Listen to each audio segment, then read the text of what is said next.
찬송가 260장입니다.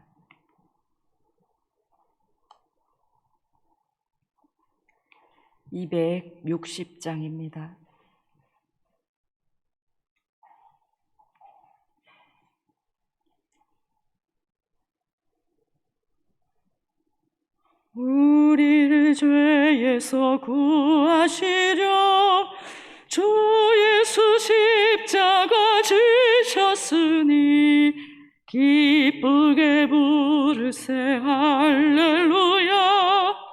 나 구원 얻었네. 찬송하세 찬송하세 주님 나를 구하셨네.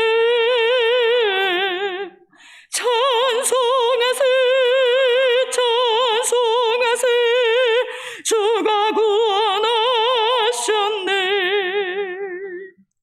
우리를 주께서 구했으니 이전에 행하던 악한 일과 주하고 더러운 모든 죄를 온전히 버렸네. 찬송하세 찬송하세 주님 나를 구하셨네. 찬송하세 찬송하세 주가 구원하셨네.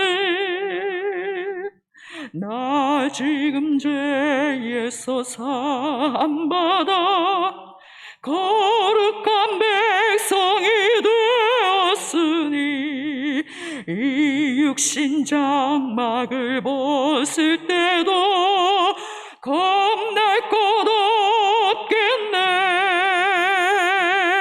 찬송하세 찬송하세 주님 나를 구하셨네. 찬송하세 찬송하세 주가 구원하셨네.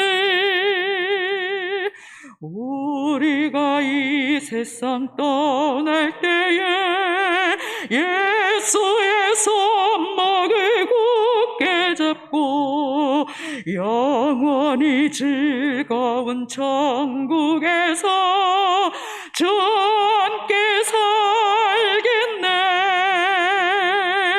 찬송하세 찬송하세 주님 나를 구하셨네.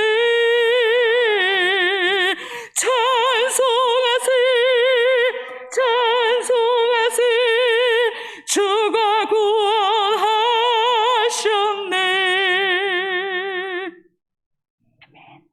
고린도후서 1장 1절에서 11절 말씀입니다.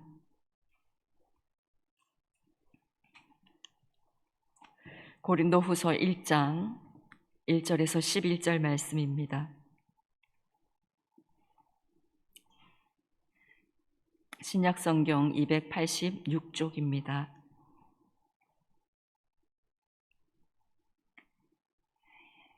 교독하신 후에 마지막 절 함께 읽겠습니다. 하나님의 뜻으로 말미암아 그리스도 예수의 사도된 바울과 형제 디모데는 고린도에 있는 하나님의 교회와 또 온 아가야에 있는 모든 성도에게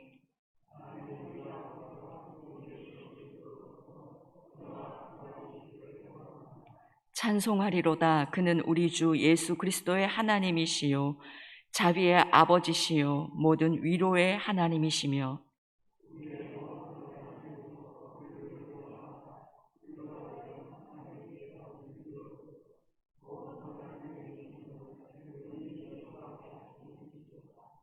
그리스도의 고난이 우리에게 넘친 것 같이 우리가 받는 위로도 그리스도로 말미암아 넘치는도다.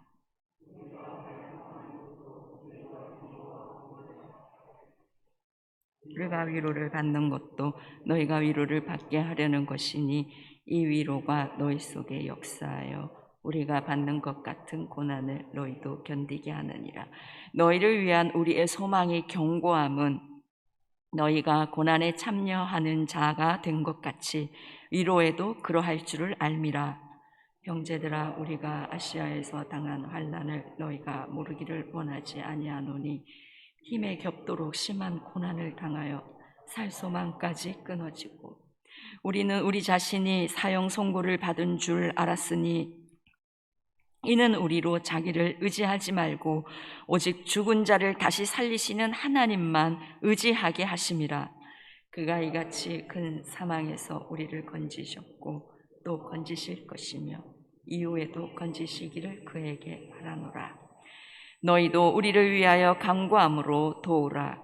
이는 우리가 많은 사람의 기도로 얻은 은사로 말미암아 많은 사람이 우리를 위하여 감사하게 하려 함이라. 아멘. 고린도 교회 사람들은 교회 지도자로서의 권위를 인정하는 데 있어서 추천서를 중요하게 생각하고 있었습니다.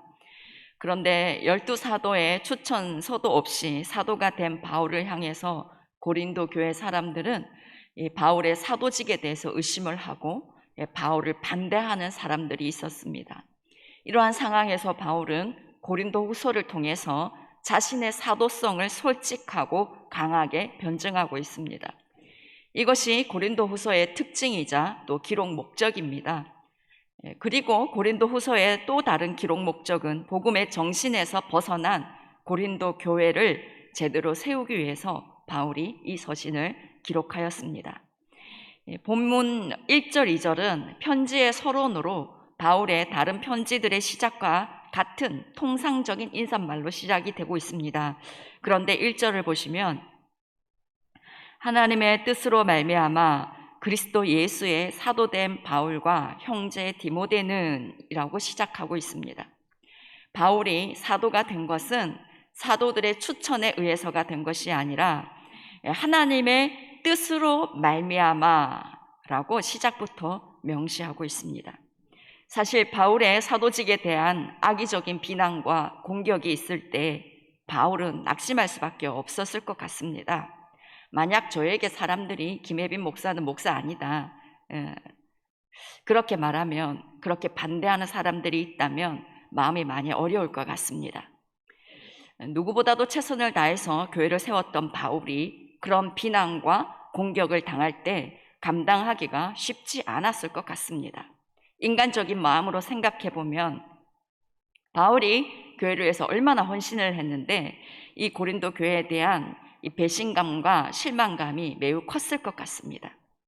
자존심이 강하고 성격이 깔끔한 사람이라면 고린도 교회를 포기할 수도 있었을 것 같습니다. 그런데 바울은 아랑곳하지 않고 자신의 사도직에 대한 변호를 이렇게 적극적으로 하고 있는 이유는 그가 사도가 된 것은 분명히 하나님의 뜻임을 의심할 수가 없었기 때문에, 하나님의 강력한 부르심에 대한 의심의 여지가 없었기 때문일 것입니다. 그리고 상황이 어떠하든 자신의 마음이 어떠하든 관계없이 이 사도직을 통해서 교회를 세우라는 하나님의 그 뜻에 온전히 복종하고 이루기 위해서 배신감과 실망감을 뛰어넘어 적극적으로 이 사도직에 대해서 변호하고 있는 것입니다. 우리가 하나님의 일을 감당하면서 혹 말도 되지 않는 비난을 받게 된다면 참 마음이 어렵습니다. 그렇게 되면 다 그만두고 싶은 마음이 굴뚝 같습니다. 그런데 오늘 본문에서 바울이 한 것처럼 우리의 마음의 어떠함보다 하나님이 내게 주신 소명, 그것을 먼저 생각하는 우리가 되기를 원합니다. 아무리 어려운 상황을 당하더라도 주님께서 내게 주신 소명을 끝까지 감당하는 우리가 되기를 원합니다. 하나님을 너무나 경외하기 때문에, 하나님 그분을 너무나 사랑하기 때문에 사람들이 무엇라고 하든 그것에 대해 개의치 않고 오직 주님의 뜻에 온전히 순종하며 그 뜻을 이루는 우리의 모든 삶이 되기를 간절히 원합니다. 이렇게 1, 2절의 첫 인사 부분을 떠나서 이제 3절부터 말씀하고 있는 내용은 위로입니다. 오늘 본문에서 위로라는 단어가 10번이나 나옵니다. 3절에서 모든 위로의 하나님을 찬송하고 있고 7절까지 계속해서 위로에 대한 말씀을 하고 있습니다. 많은 내용 중에 왜 바울은 고린도 교회를 향해서 첫 시작을 위로로 시작하고 있을까요? 4절을 보겠습니다. 우리의 모든 환난 중에서 우리를 위로하사 우리로 하여금 하나님께 받는 위로로서 모든 환난 중에 있는 자들을 능히 위로하게 하시는 이시로다. 복음을 전하면서 바울이 받은 환난은 이루 말할 수가 없는 정도였고, 또 교회를 세우고 영혼을 양육하는 데서도 바울이 받은 고난은 참으로 많았습니다. 그렇지만 이 환난과 고난 속에서도 바울이 흔들리지 않고 그 모든 것을 넉넉히 이기고 오직 하나님의 뜻에 순종하며 교회를 세우는 일에 모든 것을 쏟을 수 있었던 것은 그에게 고난이 큰 만큼 하나님의 위로가 컸기 때문입니다.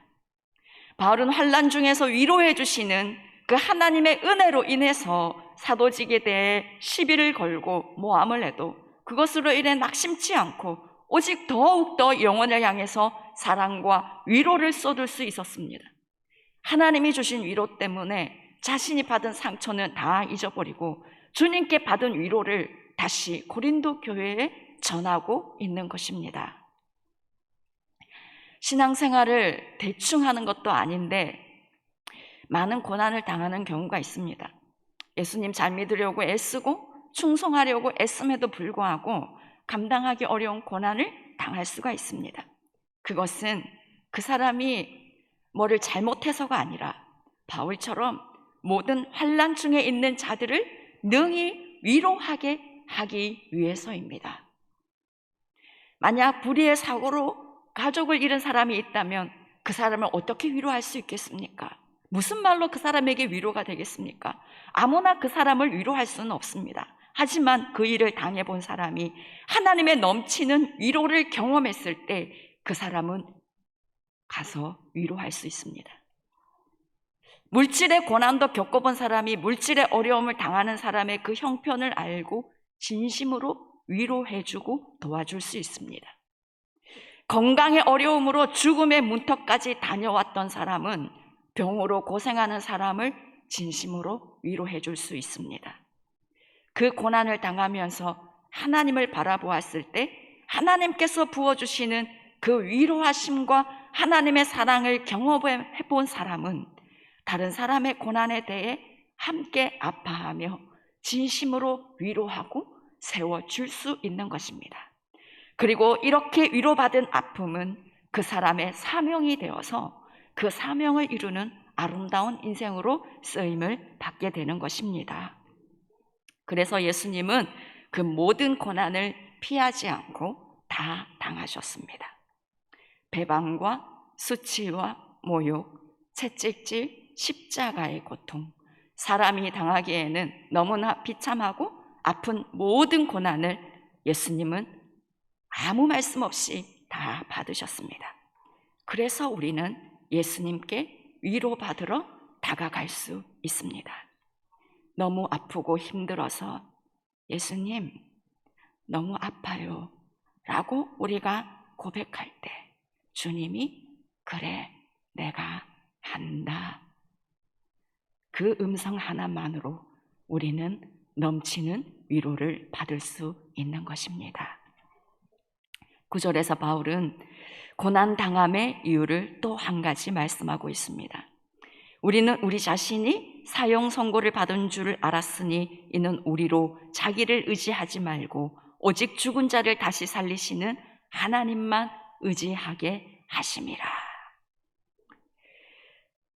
이제는 죽겠구나 싶은 절망적인 상황, 우리가 아무것도 할 수 없는 상황이 우리에게 있는 것은 하나님께서 이제 너의 모든 힘을 다 빼고 나만 의지하여라 하는 하나님의 사인입니다. 그리고 그때는 죽은 자를 다시 살리시는 하나님, 그분께서 얼마나 놀라운 분인지를 보게 하는 시간인 것입니다. 그러니 어떠한 고난 앞에서도 두려워하지 않는 우리가 되기를 원합니다. 죽은 자를 살리시는 하나님, 제가 그 하나님을 보겠습니다. 그 하나님을 경험하겠습니다 하고 담대하게 요동하지 않고 오직 하나님만을 바라보는 저와 여러분이 되기를 소망합니다. 또 하나 본문을 통해서 나누고 싶은 것은 본문 전체에 흐르고 있는 영혼을 향한 바울의 마음입니다. 6절을 보시면 우리가 환난을 당하는 것도 너희가 위로와 구원을 받게 하려는 것이요 우리가 위로를 받는 것도 너희가 위로를 받게 하려는 것이니 이 위로가 너희 속에 역사하여 우리가 받는 것 같은 고난을 너희도 견디게 하느니라. 바울이 환난 당하는 것도 너희가 위로와 구원을 받게 하려는 것이고 바울이 위로받는 것도 너희를 위로받게 하기 위함이고 그들도 고난 중에서 잘 견디게 하려는 것이다 말합니다. 바울에게 환난과 위로의 모든 이유는 오직 너희를 위함이었습니다.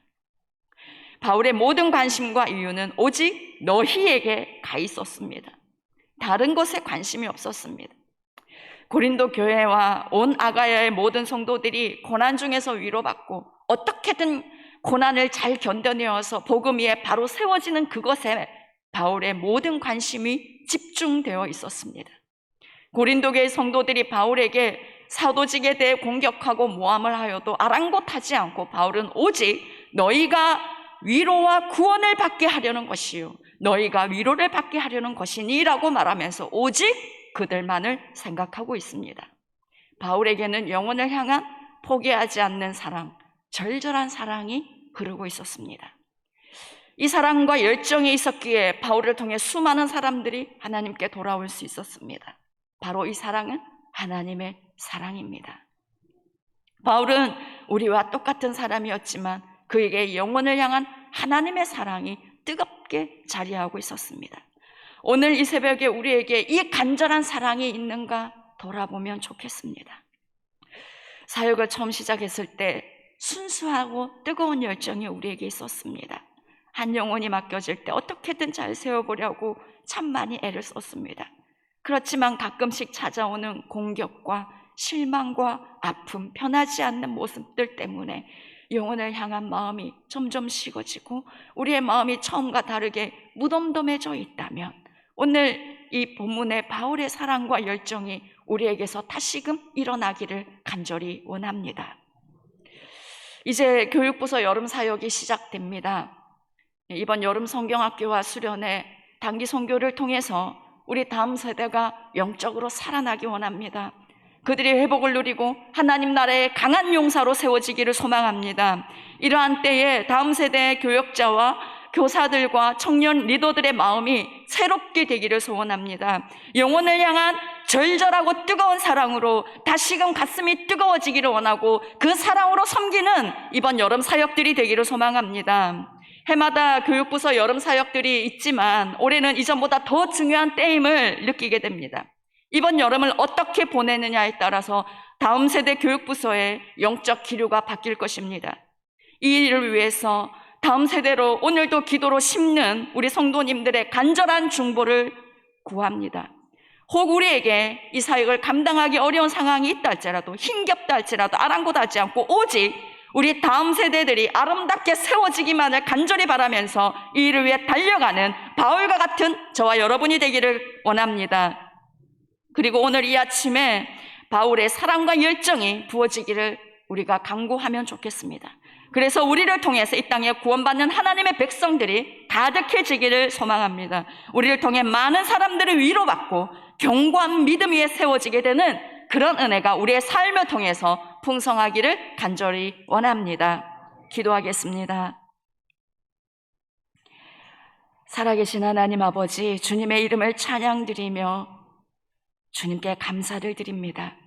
하나님 아버지, 지나온 우리의 모든 삶은 하나님 아버지의 선하신 계획 가운데 있고 또 앞으로의 우리의 모든 삶도 하나님 아버지의 선한 계획 가운데 있음을 고백합니다.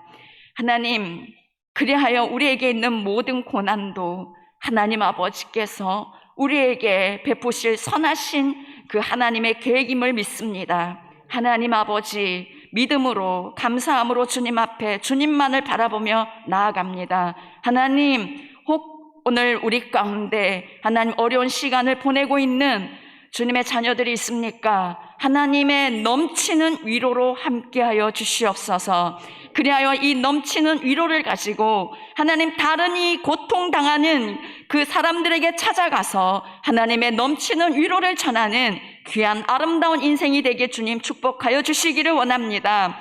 하나님 아버지, 간절히 원하기는 오늘 주일부터 시작되는 초등부 성경학교, 그리고 이어지는 중고등부, 초중등부, 유치부, 청년부, 수련회들 하나님 아버지 기억하시고 하나님 성령으로 기름 부어 주시옵소서. 우리 다음 세대들을 만나 주시옵소서. 하나님의 사랑을 그들에게 쏟아 주십시오. 세상에서 얻을 수 없는 참된 기쁨을 맛보아 알게 하여 주시옵소서. 하나님 단기 선교 준비 과정부터 모든 일정을 하나님께서 간섭하여 주시고 하나님이 주관하시고 인도하여 주시옵소서.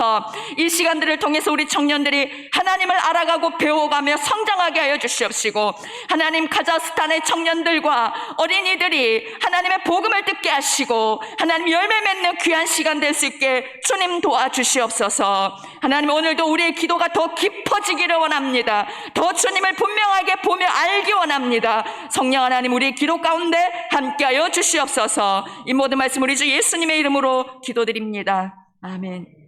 하늘에 계신 우리 아버지, 아버지의 이름을 거룩하게 하시며 아버지의 나라가 오게 하시며 아버지의 뜻이 하늘에서와 같이 땅에서도 이루어지게 하소서. 오늘 우리에게 일용할 양식을 주시고 우리가 우리에게 잘못한 사람을 용서해 준 것 같이 우리 죄를 용서하여 주시고 우리를 시험에 빠지지 않게 하시고 악에서 구하소서.